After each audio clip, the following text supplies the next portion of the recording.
तर पहा या अगोदरच्या तासिकेमध्ये आपण लाईट बरोबर त्याचे जे फेनॉमेना आहेत म्हणजे लॉज ऑफ रिफ्लेक्शन आणि त्यानंतर सेकंड लेक्चर मध्ये आपण स्ट्रक्चर ऑफ आय म्हणजे आपल्या डोळ्याची रचना कोणत्या प्रकारची असते त्या संदर्भात इन्फॉर्मेशन पाहिली। आता आज आपण जे डिस्कस करणार आहोत तर फोर्स अँड प्रेशर हा नवीन पार्ट आहे आणि त्यामध्ये आज आपण एकच घटक बघणार आहे, तो कोणता आहे फोर्स। फोर्स बद्दल तुम्हाला थोडीशी माहिती आहे की फोर्स जे आहे बल जे की त्याचं एकक तुम्हाला माहित आहे न्यूटन बरोबर आहे का।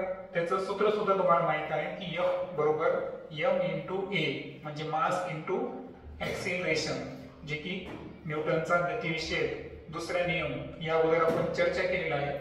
तर ठीक आहे, तर ही फोर्स कन्सेप्ट नेमकी काय आहे ते आपण समजून घेऊ।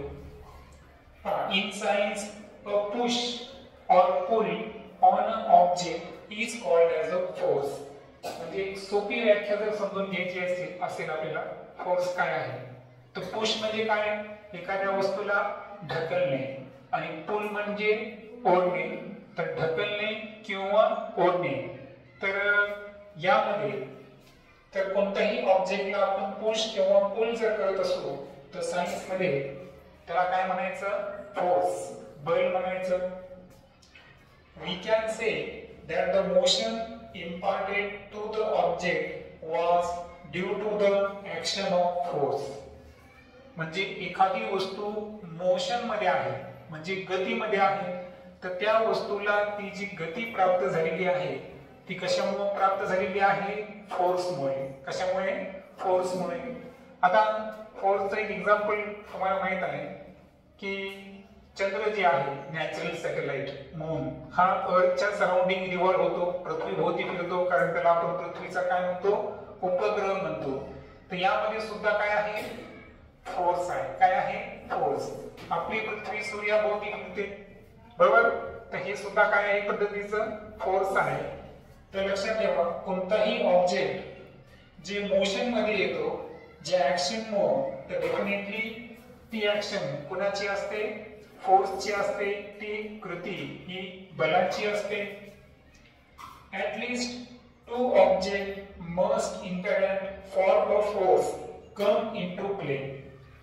आता फोर्सचं अस्तित्व जर आपल्याला निर्माण करायचं असेल तर काय आवश्यक आहे, तर त्यांनी सांगितलंय की टू ऑब्जेक्ट मस्ट इंटरॅक्ट म्हणजे दोन पदार्थ आपण घेऊ, दोन वस्तू घेऊ, त्या दोन वस्तूंची काय होईल, आंतरक्रिया जर झाली तर त्यामध्ये काय तयार होतं, फोर्स तयार होतो। जसे की पहा एक उदाहरण आहे, लोखंड घेतला आणि आपण चुंबक घेतला तर काय झालं, एक ऑब्जेक्ट होता आपला मॅग्नेट आणि एक ऑब्जेक्ट का होता आयर्न पीस।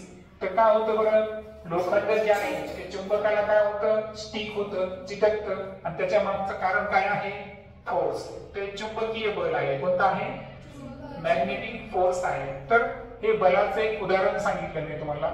बलाचे टाइप्स आपण पुढे डिस्कस करणार आहोत, पण सध्या लक्षात घ्या की दोन ऑब्जेक्टचं at least two objects must interact for force to come into play। म्हणजे फोर्स निर्माण होण्यासाठी दोन ऑब्जेक्ट मध्ये काय होणे आवश्यक आहे, आंतरक्रिया होणे आवश्यक आहे। Thus an interaction of one object with another object result in a force between two objects। म्हणजे याचा अर्थ काय झाला की जेव्हा एक ऑब्जेक्ट म्हणजे एखादी वस्तू ही दुसऱ्या वस्तूच्या संपर्कात येते, इंटरॅक्शन मध्ये येते, तर अशा वेळेस त्या दोन ऑब्जेक्टच्या मध्ये काय तयार होतो, फोर्स। आता तुम्हाला माहित आहे की मी तुम्हाला या अगोदर न्यूटनचा लॉ ऑफ ग्रॅव्हिटेशन सांगितला होता की या विश्वातली प्रत्येक वस्तू ही दुसऱ्या वस्तूवर काय लावते, ग्रॅव्हिटेशनल फोर्स लावते।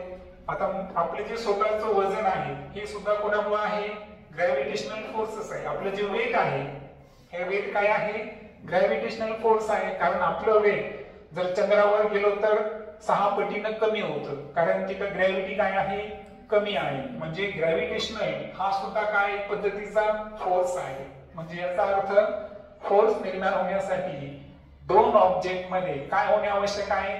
इंटरॅक्शन. काय होणे आवश्यक आहे? इंटरॅक्शन, आंतरक्रिया होणे आवश्यक आहे. त्यानंतर एक्सप्लोरिंग फोर्सेस.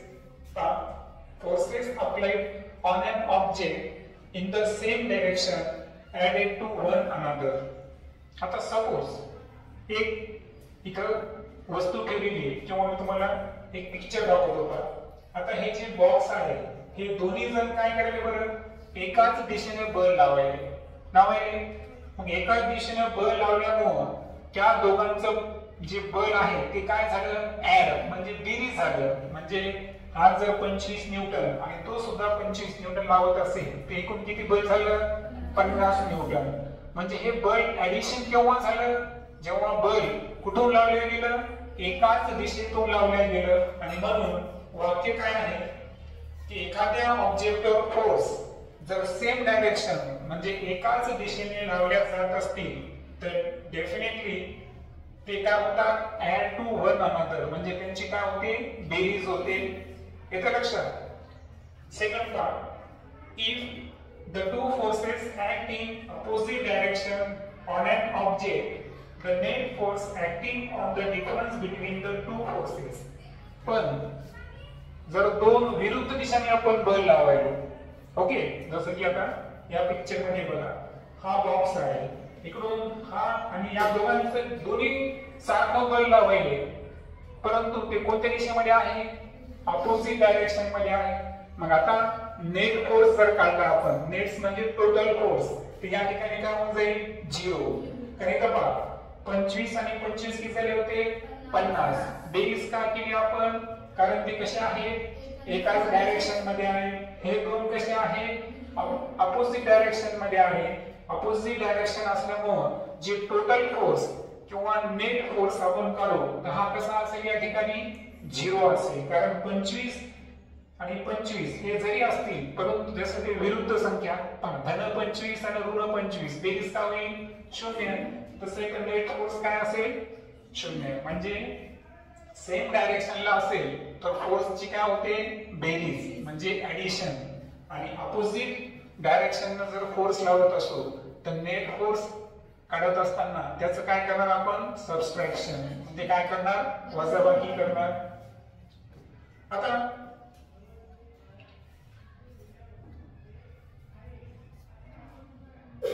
सेकंड पॉइंट पहा, the strength of a force is usually expressed in its magnitude. आता एखादा फोर्स आहे तर तो किती शक्तिशाली आहे हे कशावरून दाखवायचे? त्याच्या मॅग्निट्यूड म्हणजे त्याच्या किमतीवरून. जसं की मी म्हणतो 25 न्यूटन, 50 न्यूटन, हे जे मी शब्द वापरलो, मी काय सांगलो? त्याची स्ट्रेंथ सांगलो. काय सांगलो? स्ट्रेंथ. मग जितकी मॅग्निट्यूड म्हणजे जितकी किंमत जास्त तितक्या त्या फोर्सची स्ट्रेंथ काय होत जाणार या ठिकाणी? तितकी जास्त असणार. We have also to specify the direction in which force act. आणि आताच आपण पाहिलं की फोर्स मध्ये फोर्स ही वेक्टर क्वांटिटी आहे. कोणती आहे? वेक्टर. वेक्टर म्हणजे अदिश राशी ज्याच्यामध्ये दिशा आणि परिमाण हे दोन्ही महत्वाचं असतं. आणि म्हणून इथं सांगितलेलं आहे की फक्त फोर्स लावल्या चाललं हे महत्वाचं आहे का? नाही. तर फोर्सची काय महत्वाची आहे? डायरेक्शन म्हणजे दिशा सुद्धा तितकीच महत्वाची आहे. त्यानंतर also if the direction or the magnitude of the applied force changes its effect also changes. फोर्सची आपण जर दिशा बदलली तर त्याचा होणारा जो परिणाम आहे किंवा नेट फोर्सची जी व्हॅल्यू आहे ती सुद्धा काय होते? बदलते. जसं की इथं पहा, आता आपण थोडं वेगवेगळ्या किमती घेऊ. समजा हा ग्रीन पॅन्ट वाला 15 न्यूटन फोर्स लावायला, किती? 15. आणि ब्ल्यू वाला लावायला 25. किती लावायला? 25. आता ते सेम डायरेक्शन लावायले म्हणून जो बॉक्स आहे तो कुठे जाईल? लेफ्ट साइडला. आणि एकूण फोर्स किती असेल? 15 आणि 25 ची बेरीज करा, किती असेल? 40 न्यूटन असेल. आता हा लावायला 25, हा लावायला 15. मला सांगा मग फोर्स कोणाचा जास्त आहे? Blue pant वाल्याचा. कितीने जास्त आहे? 10 ने. कारण आता आपण 25 मधून 15 काय करणार? मायनस करणार, नेट फोर्स किती आला 10 न्यूटन, म्हणजे हा जो बॉक्स आहे तो या साईडला सरकण्याचा काय करेल प्रयत्न करेल. म्हणजे याचा अर्थ नेट फोर्स काढताना फक्त फोर्सची स्ट्रेंथ किंवा मॅग्निट्यूड महत्वाचे आहे का नाही, तर त्याची काय महत्वाची आहे डायरेक्शन सुद्धा महत्वाची आहे. त्यानंतर a force can change the state of motion. आता मोशनच्या स्थिती काय असतात पहा. आता मी तुम्हाला यावर सांगितलं होतं की एखादी वस्तू स्थिर असेल तर ती कायम स्थिरच राहते, किंवा एखादी वस्तू गतिमान असेल तर ती कायम गतिमानच असते जोपर्यंत त्याच्यावर आपण काय लावत नाही फोर्स लावत नाही. काय लावत नाही फोर्स लावत नाही. हा न्यूटनचा पहिला गतिविषयक नियम आहे. A force applied on an object may changes its speed. जेव्हा एखाद्या वस्तूवर आपण बल लावतो ना तर त्याची स्पीड काय होते बदलते. जसं की समजा बॉल ज्या दिशेला चालला त्याच दिशेने जर आपण त्याला ढकललं तर त्याची स्पीड काय होईल या ठिकाणी वाढेल, आणि बॉल समोरून यायला आणि आपण इथं अडवायचा प्रयत्न करायलो अशा वेळेस स्पीड काय होईल त्याची कमी होईल, म्हणजे डिक्रीज होईल. म्हणजे आपण फोर्स कोणत्या दिशेने लावतो, मोशनच्या दिशेने फोर्स लावला तर स्पीड काय होईल इनक्रीज, आणि मोशनच्या विरुद्ध दिशेने जर आपण फोर्स लावायलो तर स्पीड काय होते डिक्रीज, म्हणजे कमी होते. If the force applied on an object is in the direction of motion, the speed of the object increases. म्हणजे एखादी वस्तू ज्या दिशेने चालली त्याच दिशेने जर आपण फोर्स लावला, मोशनच्या दिशेने ज्या दिशेने त्याची गती आहे तर त्याची स्पीड काय होते इनक्रीज. इनक्रीज म्हणजे वाढते. आणि जर बॉल समोरून यायला ऑपोजिट डायरेक्शन आपण त्याला फोर्स लावायलो तर अशा वेळेस त्याची स्पीड काय होते decrease. If the force is applied in the direction opposite to the direction of motion then it results in decrease in the speed of the object. म्हणजे या केस मध्ये ऑब्जेक्टची स्पीड काय होणार आहे डिक्रीज. जर आपण गतीच्या विरुद्ध दिशेने बल लावत असू, मोशनच्या अपोजिट साइडनं जर आपण काय लावायलो फोर्स लावायलो तर अशा वेळेस ऑब्जेक्टची जी स्पीड आहे ती काय होते डिक्रीज. डिक्रीज म्हणजे काय होते कमी होते. Then a change in either the speed of an object or its direction of motion or both is described as change in its state of motion. मग आता आपले मुख्य मुद्दे घेऊ आपण की मोशनची जी स्टेट आहे स्थिती आहे ती बदलते म्हणजे नेमकं होतं काय. तर पहा जर एखाद्या वस्तूची आपण काय करायलो स्पीड चेंज करायलो. काय चेंज करायलो स्पीड म्हणजे गती चेंज करायलो, किंवा डायरेक्शन म्हणजे काय चेंज करायलो दिशा चेंज करायलो, किंवा बोथ म्हणजे स्पीड पण चेंज करायलो आणि डायरेक्शन पण चेंज करायलो, तर डेफिनेटली ती वस्तू कोणत्या कंडिशन मध्ये आहे स्टेट ऑफ मोशन. ती मोशनच्या गतीच्या स्थितीमध्ये आहे असं आपल्याला म्हणता येईल. पुन्हा एकदा सांगतो, जर एखाद्या वस्तूची स्पीड बदलत असेल किंवा त्या वस्तूची डायरेक्शन म्हणजे दिशा बदलत असेल किंवा स्पीड आणि डायरेक्शन हे दोन्ही चेंज होत असेल तर डेफिनेटली ती वस्तू कशामध्ये आहे स्टेट ऑफ मोशन मध्ये आहे. Thus, a force may bring a change in the state of motion of an object. मग याचा अर्थ असा झाला की कोणत्याही ऑब्जेक्टच्या स्टेट ऑफ मोशन मध्ये जर बदल करायचा असेल, कोणत्याही वस्तूच्या स्टेट ऑफ मोशन मध्ये जर बदल करायचा असेल तर त्यासाठी आवश्यक असणारी वस्तू कोणती आहे फोर्स. बल लावून बल जर आपण लावलं तर आपण वस्तूची काय काय बदलू शकतो गती बदलू शकतो, दिशा बदलू शकतो किंवा दोन्ही बदलू शकतो. बरोबर. त्यानंतर आता जसं की आता आपण स्टेट ऑफ मोशन बद्दल बोललो तर त्याची व्याख्या कशी करता येईल आपल्याला. The state of motion of an object is described bye its speed and the direction of motion. म्हणजे कोणत्याही ऑब्जेक्टचं स्टेट ऑफ मोशन डिफाईन करणाऱ्या दोन गोष्टी असतात. एक त्या ऑब्जेक्टची काय स्पीड म्हणजे गती, आणि दुसरं म्हणजे त्या ऑब्जेक्टच्या मोशनची डायरेक्शन म्हणजे त्या ऑब्जेक्टच्या गतीची दिशा कोणती आहे. या दोन्हीवर प्रत्येक वस्तूची काय डिपेंड असतं, स्टेट ऑफ मोशन डिपेंड असतं. The state of rest is considered to be the state of zero speed.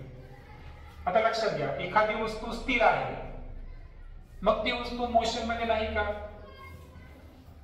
तर आन्सर काय आहे पहा, इट्स सांगितलंय द स्टेट ऑफ रेस्ट, तर ती स्टेट ऑफ मोशन मध्ये आहे का, नाही. तर ती वस्तूची स्पीड जर शून्य असेल तर ती वस्तू state of rest is considered to be state of zero speed. म्हणजे एखादी वस्तू जर स्थिर असेल, रेस्ट पोझिशनला जर असेल, तर अर्थातच तिची स्पीड काय सांगायची आपण, स्टेट ऑफ झिरो स्पीड. म्हणजे तिची सध्याची स्थिती अशी आहे की तिची जी गती आहे ती गती किती आहे, शून्य. झिरो स्पीड म्हणजे काय, शून्य गती. जसं की ही टीव्ही सध्या इथं स्टेबल आहे, स्थिर आहे. मग हिची जर आपण स्टेट ऑफ रेस्ट सांगायची असेल तर काय सांगणार आपण, स्टेट ऑफ झिरो स्पीड. सध्या त्याची स्पीड किती आहे, zero. An object may be at rest or in motion, both are its state of motion. म्हणजे एखादी वस्तू मोशन मध्ये म्हणजे गतीमध्ये असू द्या किंवा रेस्ट स्थिर असू द्या, ह्या दोन्हीच्या दोन्ही वस्तू कशामध्ये आहे, स्टेट ऑफ मोशन मध्ये आहे. फक्त फरक असा झाला की रेस्ट मध्ये असणारी वस्तू हिची स्पीड किती आहे, झिरो. मात्र रेस्ट कंडिशनला असणारी वस्तू सुद्धा कशामध्ये असते, स्टेट ऑफ मोशन मध्ये असते. ओके. देन आता इथे पहा, a ball at rest begin to move when a force applied on it. हा तुमच्या हातामधला चेंडू तुम्ही जेव्हा फेकता ना, तर फेकल्याबरोबर त्याच्यावर तुम्ही काय लावला, फोर्स.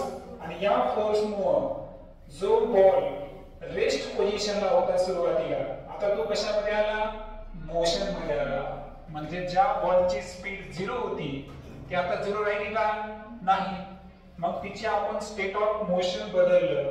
कशामुळे बदललं, कोण रिस्पॉन्सिबल त्याला, फोर्स. बलामुळे झालं.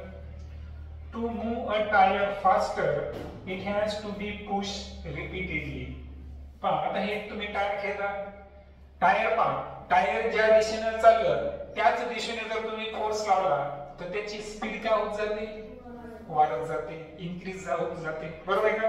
आणि समोरून एखादा मित्र आला आणि त्यानं ज्या दिशेने चालला तिकडून उलट्या बाजूने जर काडी मारली त्याला, काय होईल बरं, त्याची स्पीड काय होईल, डिक्रीज. कारण फोर्स कसा लावला चालला, मोशनच्या अपोजिट डायरेक्शनने लावला चालला. त्यानंतर सेकंड मध्ये पहा, आता एक बॉल दाखवलेला आहे ए फिगर मध्ये, तर तो कशामध्ये आहे, मोशन मध्ये आहे.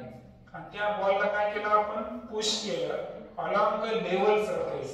पहा म्हणजे आपण असा सरळ दिशेमध्ये त्याला काय केलं, पुश केलं.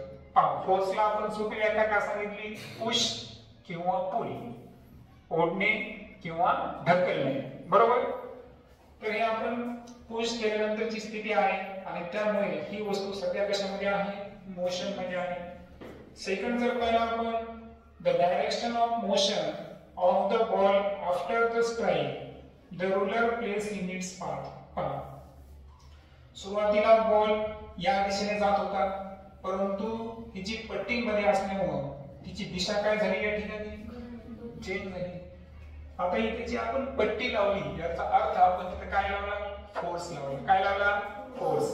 फोर्स मोशनची काय बदलली, डायरेक्शन. काय बदलली, म्हणजे फोर्स काय करू शकतो, स्पीड बदलू शकतो किंवा दिशा बदलू शकतो किंवा स्पीड आणि डायरेक्शन दोन्ही सुद्धा बदलू शकतो. Then force can change the shape of the object. आता जो फोर्स आहे ना, हा ऑब्जेक्टचा शेप सुद्धा बदलू शकतो. कसं बदलू शकतो? पहा, घरी तुम्ही पीठ मळता किंवा मातीचे आपण पीठ मळताना माहिती आहे ना, जेव्हा जेव्हा तुम्ही जसा जसा फोर्स लावला तस तसा काय करतो ते आकार घेतो है ना. एखाद्या वेळेस आपण मातीपासून वस्तू बनवतो, अशा वेळेस सुद्धा काय लावलं जातं? फोर्स लावलं जातं. म्हणजे याचा अर्थ काय झाला की आपण फोर्सच्या सहाय्याने ऑब्जेक्टचा काय बदलू शकतो? शेप बदलू शकतो. बरोबर. आता फोर्स काय काय करू शकतं या संदर्भात थोडंसं बोलू आपण. Force may make object move from rest. एखादी वस्तू रेस्ट पोझिशनला आहे म्हणजे तिची स्टेट ऑफ मोशन काय आहे? Zero speed. मग झिरो स्पीडला असलेली वस्तू याला जर आपण फोर्स लावला तर त्याला आपण कशामध्ये आणू शकतो? मोशन मध्ये आणू शकतो. म्हणजे फोर्सचं पहिलं वैशिष्ट्य असं आहे की एखादा ऑब्जेक्ट रेस्ट पोझिशन मध्ये असेल तर त्याची हालचाल मुवमेंट करण्यासाठी त्याला मोशन मध्ये आणण्याची क्षमता ही कोणामध्ये आहे? फोर्स मध्ये आहे. Second, it may change the speed of an object if it is moving. आता एखादा ऑब्जेक्ट आहे तो सुरुवातीपासूनच कसा होता? गतिमान होता म्हणजे मूव्हिंग होता. तर अशा वेळेस त्याची आपण काय करू शकतो? स्पीड चेंज करू शकतो. जसं की आपण टायरचं एक्झाम्पल पाहिलं होतं पहा.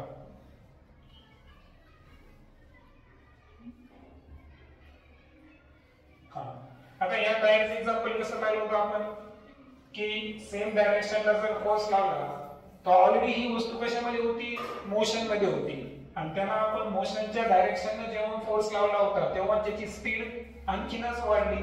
म्हणजे याचा अर्थ काय झाला की फोर्स जो आहे हा ऑब्जेक्टची काय करू शकतो? व्हेलॉसिटी चेंज, स्पीड चेंज करू शकतो. जी गोष्ट अगोदर कशापासून आहे? मूव्हिंग म्हणजे मोशन मध्ये आहे त्या ऑब्जेक्टची आपण स्पीड बदलू शकतो.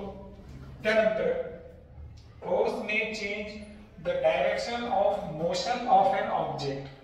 पहा, फोर्सच्या सहाय्याने आपण काय करू शकतो?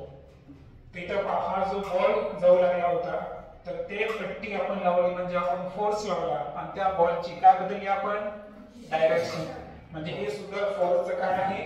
वैशिष्ट्य आहे.